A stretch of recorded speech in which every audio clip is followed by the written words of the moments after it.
ఇప్పుడున్న విద్యార్థులు ప్రతిదానికి లాజిక్ అడుగుతారు, మేమున్నప్పుడు చాలా వినమ్రంగా ఉండే వాళ్ళం పెద్దలు చెప్తే అంటున్నాడు. అవును, ఇప్పుడు బేసికల్గా రైట్ వింగ్ ఐడియాలజీ ఏదైతే ఉంటుందో, రైట్ వింగ్ ఐడియాలజీ దేది కూడా లాజిక్ని అడగొద్దు. నువ్వు చెప్పింది చెయ్యాలి. నేను చెప్తున్నా నువ్వు నమ్మాలి. నేను దేశభక్తులని నేను చెప్తా, నువ్వు నమ్మాలి. వాడు దేశద్రోహి అని నేను చెప్తా, నువ్వు నమ్మాలి. ఎందుకు, ఏమిటి, ఎలా అనేటువంటిది నువ్వు అడగకూడదు. లాజిక్ అడగొద్దు. ఈ రోజు అదే స్టేట్మెంట్ చేసిండు ఆర్ఎస్ఎస్, అంతే కదా. ఇప్పుడు మీకు ఒక ఉదాహరణ చెప్తా చూడు. ఆర్ఎస్ఎస్ మొదటి సర్సంఘ్ చాలక అయినటువంటి ఎడ్గేవార్ గారు చనిపోయేటప్పుడు నెక్స్ట్ సర్సంఘ్ చాలక్ ఎవరు ఉండాలి అనేటువంటిది వచ్చిన వాళ్ళ దాని ఎన్నికలు ఏమి ఉండవు. ఆయన ఒక లిపాపలు రాసి నా తర్వాత ఎంఎస్ గోల్వార్కర్ గారు ఉంటారని చెప్పేసి రాసి పెట్టిపోయారు. అంతే, ఆడ నియామకాలే ఉంటాయి. వాళ్ళ దాంట్లో దేశము ఒక రకమైన భావజాలాన్ని ఎక్కిస్తారు వాళ్ళు. ద్వేషం అనేటువంటి భావజాలాన్ని సెంట్రిక్గా చరిత్రను మొత్తం వక్రీకరించుకుంటూ వచ్చి చరిత్రను తమకు అనుగుణంగా మార్చుకోవాలన్నటువంటి చేసుకుంటూ వస్తారు. ప్రశ్నించడం అనేది వాళ్ళ దృష్టిలో తప్పు.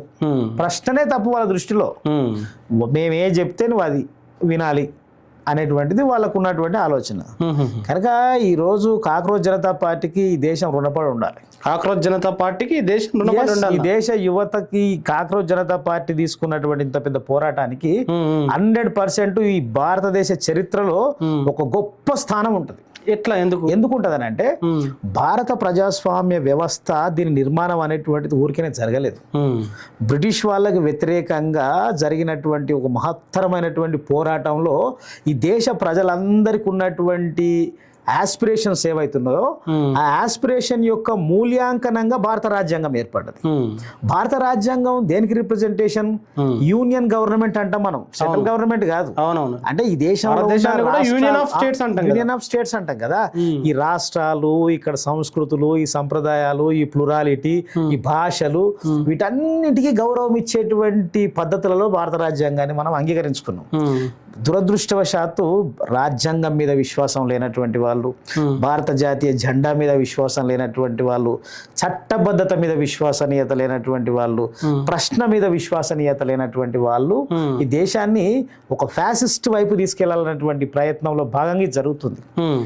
ఈ జరుగుతున్నటువంటి ఈ యొక్క ప్రయోగం ఏదైతే ఉందో, ఈ ప్రయోగంలో భాగంగా ఎలక్షన్ కమిషన్ని తమకు అనుబంధ సంస్థగా మార్చుకున్నారు, రాజ్యాంగ సంస్థలను తమకు అనుగుణంగా మార్చుకున్నారు. ఈవెన్ చీఫ్ జస్టిస్ ఆయన మాట్లాడితేనే కదా బొద్దింకల్లాగా పడి ఉంటున్నారు అన్నది కదా కాక్రోచ్ జనతా పార్టీ అనేది ముందుకు వచ్చింది. కనుక రాజకీయ వ్యవస్థను, రాజ్యాంగ వ్యవస్థను, ఎన్నికల వ్యవస్థను, జ్యుడిషియరీని అన్నిటినీ తమ కంట్రోల్లోకి తీసుకొచ్చుకున్నటువంటి వ్యవస్థ ఒక కుట్రపూరితమైనటువంటిది నడుస్తుంది. ఈ నడిచేటువంటి క్రమంలో ఈ దేశ ప్రజలందరూ కూడా అవును వీళ్ళు చెప్పేటువంటి దానికి వీళ్ళ మద్దతు ఉంది కదా, ప్రభుత్వానికి మేము నిలబడ్డారు కదా, ప్రజలందరూ ఓట్లేశారు కదా అనేటువంటి దాంట్లోకి వెళ్ళిపోయి మేము అనుకున్నటువంటిది మేము చేసుకుంటూ పోతాం, మాకు ఎవరు అడ్డం వచ్చినా మన సంగతి చూస్తాం అన్నటువంటి పద్ధతులలో తీసుకెళ్లారు. అసలు మోడీ తల వంచడు, అట్లాంటిది కుదరదు అని ఈరోజు ఈ దేశ యువత ప్రకటించింది. అదే అండి ఇక్కడ నా ప్రశ్న కూడా. మోడీ తల వంచడు, మోడీ వెనకడగేయడు, ఇది నెరేషన్ ఎప్పటిది. మోడీ బిల్డ్ చేసేయడంలో, మోడీని చూపించడంలో విశ్వగురు పేరుతోటి ఈ నెరేషన్ లో రైతులకు సంవత్సరంన్నర పట్టింది. ఫస్ట్ టైం మోడీ ఒక అడుగు ముందుకేసి ఒక చట్టాలు తీసుకొస్తే రైతులు సంవత్సరంన్నర పాటు ఉద్యమం చేస్తే వెనక్కి తగ్గిండు. ఆ రైతు పోరాటం సందర్భంగా కూడా వాళ్ళను ఖలిస్తానీలు, పాకిస్తానీలు, దేశద్రోహులు, అర్బన్ నక్సలైట్లు అన్నీ అన్నారు. కానీ ఈ విద్యార్థులు సరిగ్గా 10 రోజులలో మోడీని వెనక్కొట్టడమే కాదు, ఈయనను రాజీనామా కూడా చేయించారు. రెండు మధ్యలో కంపారిజన్ చేయాలి, కామెంట్ చేయాలంటే ఏం చేస్తారు? ఇప్పుడు మోడీ ఏమైనా నియంత్రణ? ఫస్ట్ థింగ్, మోడీ నియంత్రణ. మోడీ భారత రాజ్యాంగం ప్రకారం భారత ప్రధానిగా మారినటువంటి మనిషి కదా. మోడీ నియంత కాదు, మోడీ ఏమీ రాజు కాదు, కింగు కాదు, ఇది రాజ్యము కాదు, ఇది ఒక ప్రజాస్వామ్య వ్యవస్థ. ఈ ప్రజాస్వామ్య వ్యవస్థలో ఈ ప్రజాస్వామ్య వ్యవస్థ కల్పించినటువంటి వీలు వల్ల కదా ఒక బీసీగా చెప్పుకున్నటువంటి ప్రైమ్ మినిస్టర్ అయ్యిండు. వెనకడుగు ఏడంటే ప్రజాస్వామ్యానికి నువ్వే ఎల్లకాలం రాజు ఉంటారా ఎవరన్నా? అట్లా ఉండడం కుదరని పని. అది అట్లా ఉండడం కుదరని పని అయ్యుంటే అట్లనే జరుగుతుందని అనుకుంటే ఈ దేశంలాగా ఉండదు కాదు. మీకు చిన్న ఎగ్జాంపుల్ చెప్తా. ఇప్పుడు జర్మనీలో హిట్లరు అంత నియంతృత్వ అధికారంతో రాజ్యం వెళ్ళింది కదా, ఎన్నెన్ని పరిపాలించిండు. 12 సంవత్సరాలే. హిట్లరు తన నియంతృత్వంతో జర్మనీని 12 ఏళ్ళే పరిపాలించాడు. ముస్సోలిని 11 ఏళ్ళే పరిపాలించాడు. జర్మనీ కన్నా ఇండియా ఎన్ని రెట్లు పెద్దది పాపులేషన్ లో? జర్మనీ కన్నా భూభాగంలో ఇండియా ఎంత పెద్దది? జర్మన్లో ఉన్నట్టు ఒకటే భాష లేదు కదా ఇక్కడ. ఇన్ని భాషలు, ఇన్ని సంస్కృతులు, ఇన్ని ఉన్నాయి కదా ఈ దేశంలో. ఇంకా రెండో ఎగ్జాంపుల్ చెప్తా. పాకిస్తాన్లో ఇండియాకి పాకిస్తాన్కి ఒకటేసారి కదా అటు ఇటు అయిపోయిన దేశాలు. పాకిస్తాన్లో ఇప్పటికీ 3 సార్లు మిలిటరీ రూలింగ్ వచ్చింది. అవును. ఇండియాలో ఎందుకు రాలేదు మరి? ఇండియాలో ఎందుకు రాలేదు? అసలు ఇండియా మిలిటరీ సరిపోతుందా ఇండియాలో మిలిటరీ రూల్ పెట్టడానికి కోసం? ఇండియా మిలిటరీ సరిపోతుందా ఇండియాలో పెట్టడం కోసం? అది హైలీ ఇంపాసిబుల్. ఒకవేళ అట్లాంటి ప్రయత్నాలు చేసినా అవి సక్సెస్ కావవి. కనుకనే భారతదేశంలో అట్లాంటిది ఏమీ జరగలేదు. అది కనుక ఇండియా అనేటువంటిది ఎంత ఎంత విస్తారమైనటువంటి దేశం అని అంటే చాలా పెద్ద దేశం. ఇదంతా ఇప్పుడు ఆర్ఎస్ఎస్ ఏమని భావిస్తుందని అంటే తను ఒక కార్యక్రమం రాసుకొని తన కార్యక్రమంలో భారత రాజ్యాంగాన్ని తీసుకుపోయి తన కాగితంలో పెట్టేసి మింగేద్దామని అనుకుంటుంది ఆర్ఎస్ఎస్. అది జరగని పని. అది హైలీ ఇంపాసిబుల్. ఈ దేశంలో అటువంటిది జరగదు అని చెప్పి కాక్రోచ్ జనతా పార్టీ కూడా ఈరోజు ప్రూవ్ చేసింది.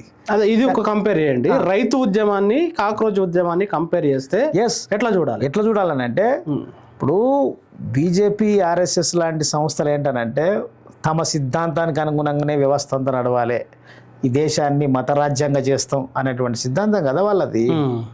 ఒక్కటి చెప్పిన ఒక సారాంశం ఒకటి ఉంది దీంట్లో. అది రైతుల పోరాటమైన యువకుల పోరాటమైన. ఇప్పుడు చిన్న చిన్న ఫలితాల కోసం చిన్న చిన్న ఎఫర్ట్ అవసరం అవుతుంది. పెద్ద పెద్ద ఫలితాల కోసం పెద్ద ఎఫర్ట్ అనేటువంటిది అవసరం అవుతుంది. కనుక ఈ ఒక విశ్వాసం ఏం కల్పించినాయి అంటే మొదట రైతులు, ఇప్పుడు యువకులు ఈ దేశానికి ఇచ్చిన విశ్వాసం ఏంటంటే మనం కొట్లాడితే మనం విజయం సాధిస్తాం అనేటువంటి విజయాన్ని. ఎంత పెద్ద ప్రభుత్వం పైన అది ప్రభుత్వం ఎవరన్నా కానీ ప్రభుత్వం ఏ ప్రభుత్వం అయినా సరే. ఒకనాడు ఇందిరాగాంధీ కన్నా పవర్ఫుల్ ఏం కాదు కదా భారతదేశంలో ఆ టైంలో. మరి ఇందిరాగాంధీ టైంలో ఎమర్జెన్సీ వ్యతిరేక పోరాటంలో ఆ రోజు ఆర్ఎస్ఎస్, జనసంఘ్, ఈ దేశంలో అన్ని రాజకీయ పార్టీలు ఎమర్జెన్సీకి వ్యతిరేకంగా పోరాడినాయి కదా. మరి పోరాడి విజయం సాధించారు కదా. 75లో ఎమర్జెన్సీ పోయినా 77లో ఎన్నికలు పెడితే కాంగ్రెస్ అనేది అట్టర్ ఫ్లాప్ ఓడిపోయింది కదా. కనుక ప్రజాస్వామ్యం యొక్క బ్యూటీ, ఇండియా బ్యూటీని దీన్ని ఏం చేస్తున్నారంటే ఇంద్రధనస్సు లాంటి ఒక మంచి అనేక రకాల కలర్ల పువ్వులు కలిగినటువంటి దేశాన్ని అన్ని పువ్వులకు ఒకటే రంగు వేస్తాం మేము, కాషాయం రంగు వేస్తాం అని చెప్పి అనుకుంటారు వీళ్ళు. అది జరగనటువంటి పని. కనుక ఈ దేశానికి ఉన్నటువంటి ప్రత్యేకత రీత్యా ఈ దేశం కంపల్సరిగా తన ఏదో ఇది ఇప్పుడు కాలం కాదు. ఇది నువ్వు మొత్తం ప్రాచీన భారతదేశ చరిత్ర చూసినా ఈ దేశంలో రిపబ్లిక్స్ ఉన్నాయి, డెమోక్రట్స్ ఉన్నారు ఆనాటి నుంచి. తత్వశాస్త్రంలో కూడా అనేక రకాల విభాగాలు, నాస్తిక దర్శనాలు ఉన్నాయి, ఆస్తిక దర్శనాలు ఉన్నాయి, బౌద్ధం, జైనం ఇటువంటి అనేకమైనవి వచ్చినాయి. ఆ తర్వాత కాలం బౌద్ధం పోయిన తర్వాత ద్వైతం, అద్వైతం, విశిష్టాద్వైతం లాంటి గొప్ప గొప్ప ఉపనిషత్తులు, చాలా చాలా గొప్ప సంస్కృతి కలిగినటువంటి దేశం ఇది. కనుక ఇవన్నిటిని తీసుకొచ్చి నేను చెప్పినట్టు నడవాలనేటువంటి వ్యవస్థ ఏదైతుందో అది దేశంలో నడవదు. కనుక నువ్వు ఎంత అన్న చేయి, ఎంత మందిని మేనేజ్ చేయి, ఏమన్నా చేయి, ఈ దేశాన్ని నువ్వు అనుకున్న రీతిలో మలపడం కుదరదు. ఈ దేశానికి ఉన్నటువంటి కోర్ లక్షణం ఏదైతుందో ఆ కోర్ లక్షణానికి అనుగుణంగా నువ్వు ఈ దేశాన్ని పరిపాలించాల్సి ఉంటుంది తప్ప. ఇప్పుడు అక్బర్ రాజు కదా, అక్బర్ రాజు జోధాని ఎందుకు పెళ్లి చేసుకుండు? అక్కడున్న రాజపుత్రులని తన రాజ్యంలో ఊకే నాకు ఈ సమస్య ఎందుకు రాబాయి అని చెప్పి పెళ్లి చేసుకుంటే సంబంధాలతో అయినా సరే తన రాజ్యాన్ని పెంచుకుందాం అని చెప్పేసి అక్బర్ వచ్చింది.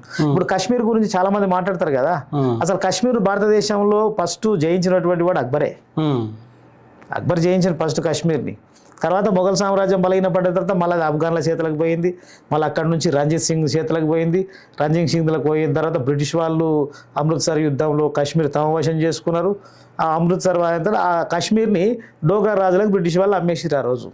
ఆ సబ్జెక్ట్ మళ్ళీ చరిత్రలో భారతదేశం అనేటువంటి దానికి ఉన్న చరిత్ర ఇష్టం వచ్చినట్టుగా మలపని కుదరది. కనుక నిన్నటి చరిత్రనే ఇయ్యాలు ఉంటుంది, ఈ రోజు నడుస్తున్నదే రేపు ఉంటుంది. కనుక విర్రవీగతనం అనేటువంటిది కుదరదు.